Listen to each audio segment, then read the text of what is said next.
Our goal should be a part is to be a part of that God's will. Now that we know that what God's will is, we need to be part of that God's will, and to do so, He give us the essence of our part on it. And what is our part on it? In Matthew 22:14, Jesus said, "Love the Lord your God with all your heart, with all your soul, and with all your mind." This is the first and greatest commandment. And the second is like, or as the same, love your neighbor as yourself.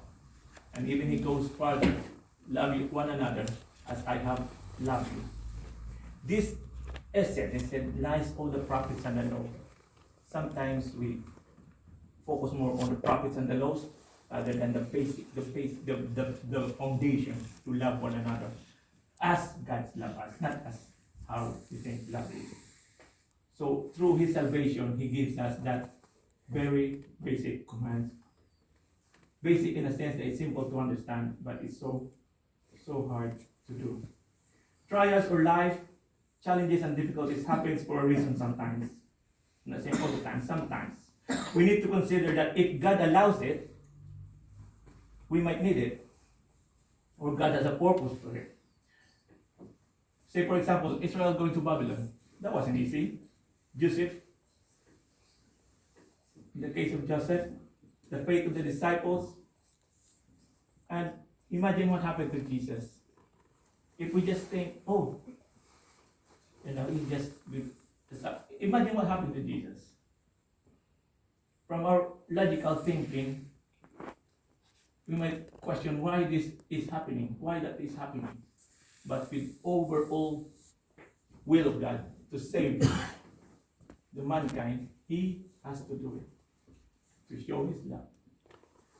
Yes, we lost someone. We are struggling with something. Again, just imagine the suffering of Jesus.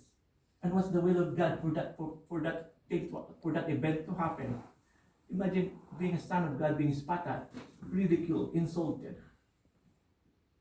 And us, we are being insulted, and then we lost track, we lost our plot. But why am I confident that that was the will of God? Because Jesus said, what did Jesus say when He was in Gethsemane? Lord, take this cup from me, but not my will, it's your will. So what's the will of God? To save us. And Jesus has to go through that trial. I'm not saying that it's fair for us to go through the trial too, but sometimes our trial is, maybe we don't understand it. It's for our salvation too. So the question we need to ask ourselves is, how much do we focus on the problem when we go through these trials and sufferings? We should focus on God's will and His promise of eternal happiness. Oh yes, it's not easy in moments of suffering, but that's why He warned us in Luke 8:14 about the seed falling on the thorns. If we get too concerned, I'm not saying you shouldn't be concerned of your life, but if we get too concerned of the cares of this world, then we could easily get lost. He reminds us that in Luke 8:14, the seed and thorns. The fact is that the more we talk about our problem, even in prayers, if we keep going on, Lord, I have this, I lost this, I done this, and then later on, after 5 minutes, they talk it again with her. I've done that, I've done that. I noticed that the more I talk about my problem, guess what happened? The bigger it becomes, the more difficult, the more I feel hard. Every time I talk about the injustice that happened to me, the more I get pain.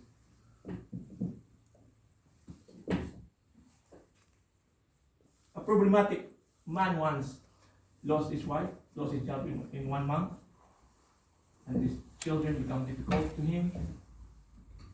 He called his pastor, help me. Pray to God, help me. I'm not saying it's not.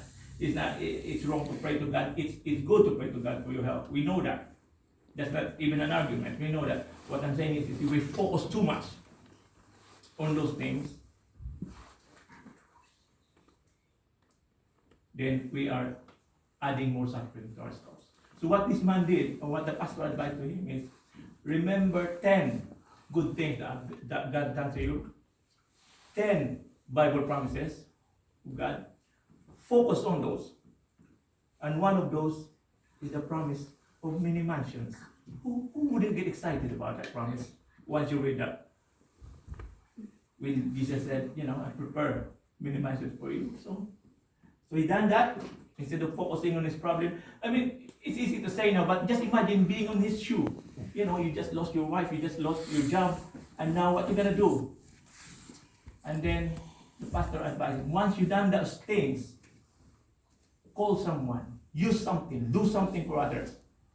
You see now, instead of focusing on the problem, now he wants him to do something else. Not just blank your problem and do nothing. No. Not blank your problem, but give your problem to God. That's it. And then focus on his promises, focus on his blessings, remind yourself, and then do something so that you wouldn't be idle. Do something. So he did. He called this guy, one of his friends. He said, how are you? I'm calling because just to say hello to you and just to say God's promises to you, because this is one of what my pastor said. So is it okay for you? Okay. I will listen. And then he read him the promises. And then at the end of the 10 promises, this guy over on the other end of the phone, just burst into tears.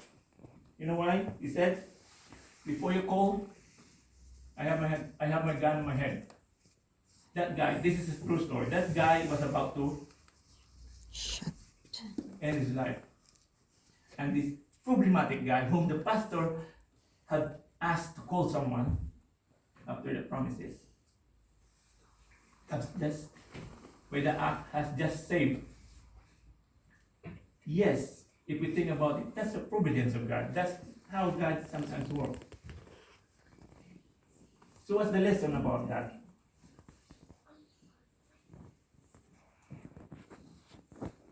For me, even in my experience, and I'm sure some of you have, that when I did focus on God, focus on my problem, Elder Robert was this witness about it. I've been to their house many times. That time I was starting to knowing God.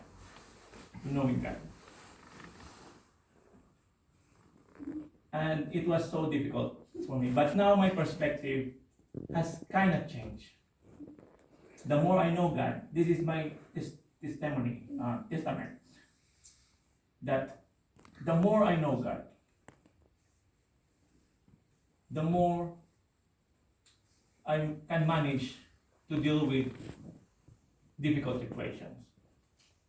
Yes, there will be times that I will question or I would be hurt. But to tell you guys, I'm saying, if we focus ourselves on this life, I know it's not easy, on this life.